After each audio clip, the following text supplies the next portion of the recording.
Okay. Okay, we're ready? Sure? Yes. Okay, is it running? Yes. Okay. I'm here with Maddie, and we are going to try for the second time to explain how to do these abstract landscapes. So an abstract landscape is always based on an actual landscape. So you would have to look at an actual landscape and draw from it and simplify it and create your own abstract landscape. Now you can see that the colors are not necessarily what you will find in nature, but it doesn't mean that you cannot use the same colors that you will find in nature. Obviously, some of these artworks used the natural colors or did not use the natural colors found in the landscape. So the way that we're going to do it is we're going to pick one of these landscapes that I have curated for you from calendars and things that were donated to class, and pick one of these landscapes for yourself, as I did for myself here. And after you pick it, you're going to take a transparency film, which is basically one of these transparent plastic thingies. Now I've already started doing a little bit of drawing because I don't want to take too much time drawing here. And you're going to place your transparency film on top of your landscape, and you're going to take one of these Expo wet erase markers, and you're going to trace the shapes that you see here.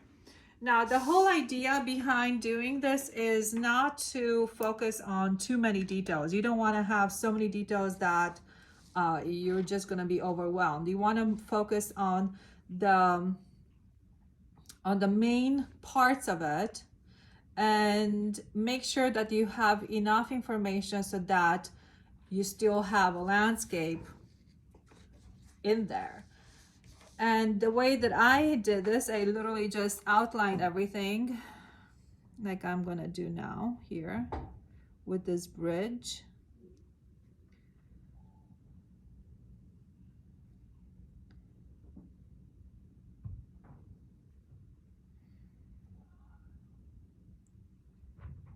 Like I said, do not be intimidated by this. Just outline it as quick and as fast as you can, because the less time you spend on the initial part, the better in this case.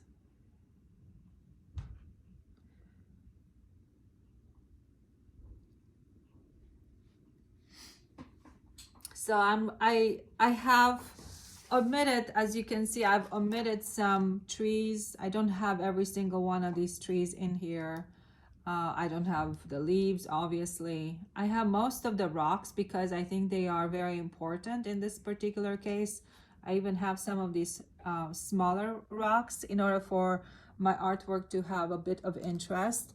I felt that it was important to have this particular line over here that suggests a bit of a horizon line, so that when your eye is looking for all this information, you can see where all these things are situated in the landscape. So let's see, I'm trying to envision what my final product is going to be. And in this case, I think I want this tree over here. I think it will make sense to have that.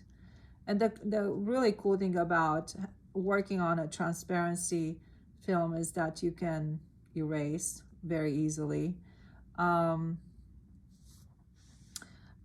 don't think I want anything back here, all this stuff is not necessary for my drawing, because I'm thinking that in my final drawing, I will have maybe a plain background.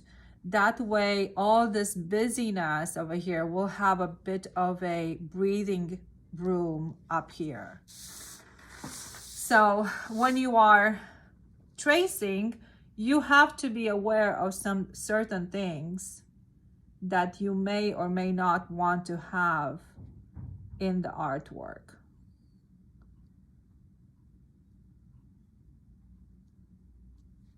I wanted to add a few more details down here just to have a bit of more foundation.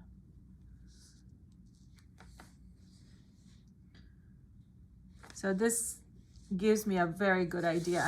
And another really awesome thing is that you can take your transparency, put it on a white sheet of paper, and then look and see, do I need any more stuff over here? And I feel like this particular branch, even though in the original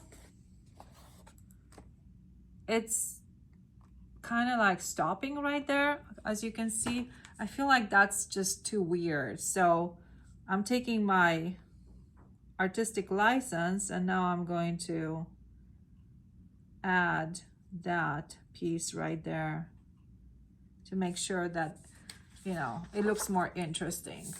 I don't want it to look weird, even though it's abstract.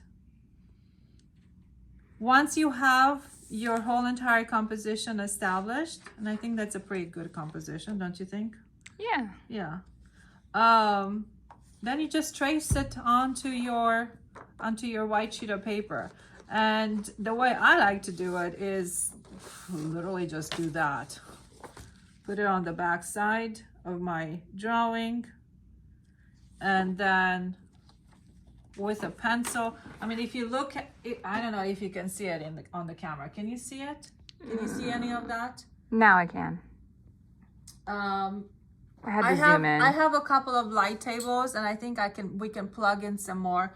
But you can basically just do that with your pencil, and just trace all of the lines once again, and then start coloring. And that's basically what it is. Is that cool? You like that, Maddie? Yeah. It's a pretty cool idea, huh? What do you think? I think it's gonna look cool. I'm excited for what the kids do. I can't wait to see what you guys are gonna do. So, ciao. We'll see you next